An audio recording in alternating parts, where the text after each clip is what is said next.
नमस्ते, मैं हूँ Suman Bansal, tarot card reader, angel card reader. आज सुबह जैसे कि मैंने एक वीडियो अपलोड किया था आटे के दिए के बारे में। यह हमारी प्राचीन परंपराओं का एक हिस्सा है और कब यह पीतल के दियों में बदल गया और कब यह करते करते स्टील के दियों में बदल गया पता ही नहीं चला, लेकिन इसकी अपनी एक इम्पॉर्टेंस है।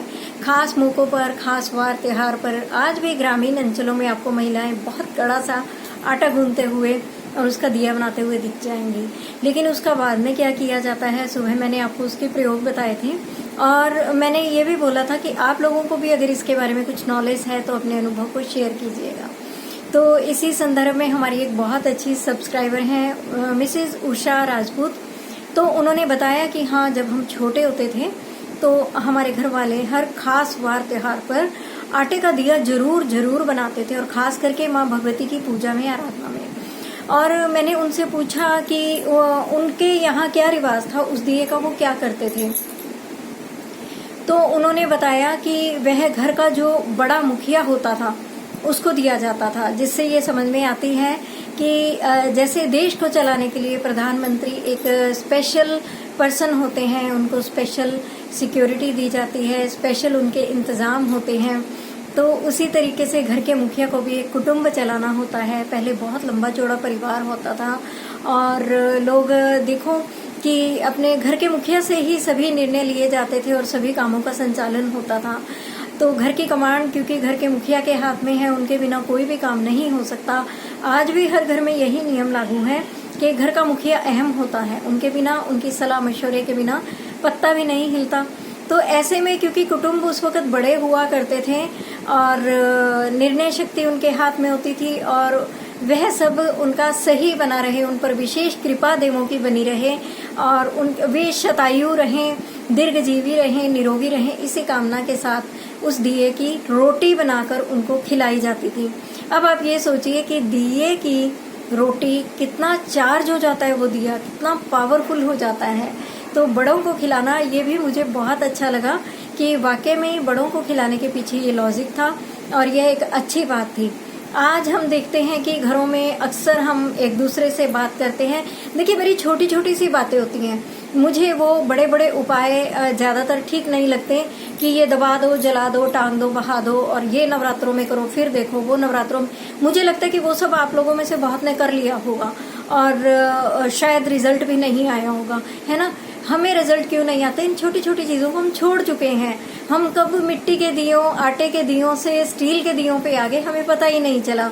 और भी जाने कैसे कैसे लोग दिए घर में चला रहे होंगे, मुझे नहीं पता। लेकिन सब कुछ पूजा पाठ में बहुत अजीब और शोशेबाजी, ड्रामेबाजी ऐड ऑन होती जा रही है। और सुबह भी मैं एक एक वीडियो देख रही थी, तो उसमें भी था कि दिए के अंदर इतने लौंग, इतनी इलायची, इतना काली मिर्च वगैरह डाल दीजिए, ये कीजिए। लेकिन उन्होंने अंत में बताया ही नहीं कि बाद में उसका क्या होगा।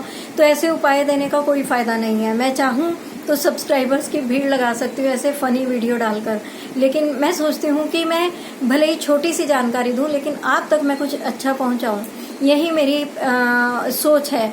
तो मैं कहना चाह रही थी कि घर के मुखिया को विशेष शक्ति की, विशेष आशीर्वाद की ज़रूरत होती है और यहीं से हम बड़ों की इम्पोर्टेंस का अंदाज़ा लगा सकते हैं। जैसे कि एक हमारे यहाँ कहा जाता है, हमारे पूरे परिवार में ऐसा माना जाता है, हमारे बंसल्स में माना जाता है, हमारे अग्रवाल्स में ऐसा माना जाता है कि अगर आपको किसी काम को लेकर कोई डाउट है और वह आप सोच रहे हैं कि ऐसे किया जाए या नहीं, जैसे कि रीति रिवाज और परंपराओं के संदर्भ में कि ये इस त्योहार में ये करते हैं या नहीं, वो करते हैं नहीं, ऐसे कैसे किया जाए, क्या किया जाए, उस वक्त हमारे यहाँ कहा जाता है कि किसी बड़े से पूछ लो और किसी बड़े से फिर नज़र दौड़ाई जाती है कि परिवार में सबसे बुजुर्गवार कौन है और कहते हैं कि वो जो कह देंगे ना वैसा कर लेना, बड़ों के कहने से कोई दोष नहीं लगता। तो आज भी जहाँ पर मैं डाउटफुल होती हूँ किसी चीज़ को लेकर और मुझे लगता है कि फलां जो कि मुझसे उम्र में बड़े हैं, देखो उस वक्त मैं ये नहीं देखती कि उन्होंने कितने शास्त्र पढ़े हैं या उनको कितना ज्ञान है। मैं सिंपली उनको फ़ोन करती हूँ और सोल्यूशन मांगती हूँ। यकीन मानिए आज तक मैंने उनके सॉल्यूशंस को फॉलो भी किया है और कोई नुकसान भी नहीं हुआ। लेकिन क्या है कि अब बड़े ही वैसे नहीं रह गए हैं। बहुत से घरों में हम देखते सुनते हैं कि अक्सर कह देते हैं बड़े ही इनके घर में फसाद की जड़ है, इनके घर के बड़े ही बुद्धिमान नहीं है, तभी तो घर का ये हाल हुआ। तो देखिए, ऐसा देखने और सुनने में आता है। मैं क्षमा चाहूंगी अगर किसी को मेरी बात बुरी लगी हो, लेकिन ऐसा देखने सुनने में आता है कि बड़े भी उस लेवल के फैसले नहीं ले पाते जो कि हम पुरानी पुस्तकों में देखते हैं कि जो लगभग 50 साल पहले लोग लिया करते थे फैसले, या 40 साल पहले लिया करते थे। बहुत अच्छे फैसले होते थे और बड़ा उनका मान सम्मान भी हुआ करता था। अब बड़ों का घर घर सम्मान खत्म हो गया। क्यों हो गया? क्योंकि परंपराओं से उन्होंने छूट दी, बच्चों को छूट दी और अपना मान सम्मान धीरे धीरे वो खोते गए। कारण समझ में नहीं आया। छोटी छोटी चीजें आप दोबारा से फॉलो कीजिए, दोबारा से अपने जीवन में लाइए। मुझे नहीं पता कि आपको मेरा आटे का दिया कितना अच्छा लगा और कितना नहीं, लेकिन उनका अनुभव और उस पर जब हमने विचार किया, मंथन किया, चर्चा की और एक दो जगह से पता किया कि इस आटे का क्या किया जाता है, इस आटे के दिए का बाद में क्या करते हैं, हर जगह से यही समझ में आया कि उसको पारिवारिक वेलनेस, फैमिली वेलनेस के लिए यूज किया जाता है। उसकी रोटी बनाकर खाई जाती है, सभी सदस्य खाएंगे तो प्रेम बना रहेगा, लेकिन उसमें एक विशेष ऊर्जा निहित होती है। माँ भगवती को तो जल भी अर्पण कर दो तो वो इतना शक्तिशाली होता है कि क्या कहना। और जिस दिए के अंदर माँ भगवती के प्रति ज्योत जलाई जाती है, अग्नि प्रज्वलित की जाती है, तो वह जो रोशनी माँ को दिए की दिखाई जाती है, वही रोशनी हमारे बड़ों के माध्यम से हमारे जीवन में भी उतरती है। तो प्रयोग ऐसे करो या वैसे करो, लेकिन जरूर उन परंपराओं को कृपया वापस बुलाओ, मेरा आपसे यही अनुरोध है।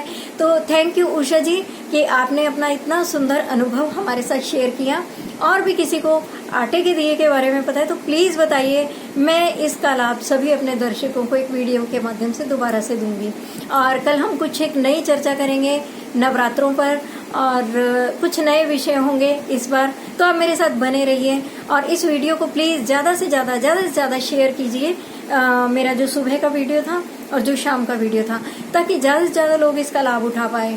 जिनके घरों में शांति नहीं है उनको शांति की प्राप्ति हो, और जिनके घर में थोड़े बुजुर्ग जो हैं अस्वस्थ हैं, निर्णय क्षमता जिनकी प्रभावित हो गई है या ऐसा कुछ है, तो प्लीज प्लीज प्लीज आप उनको ये माँ का प्रसाद, महाप्रसाद जरूर खिलाएं। धन्यवाद।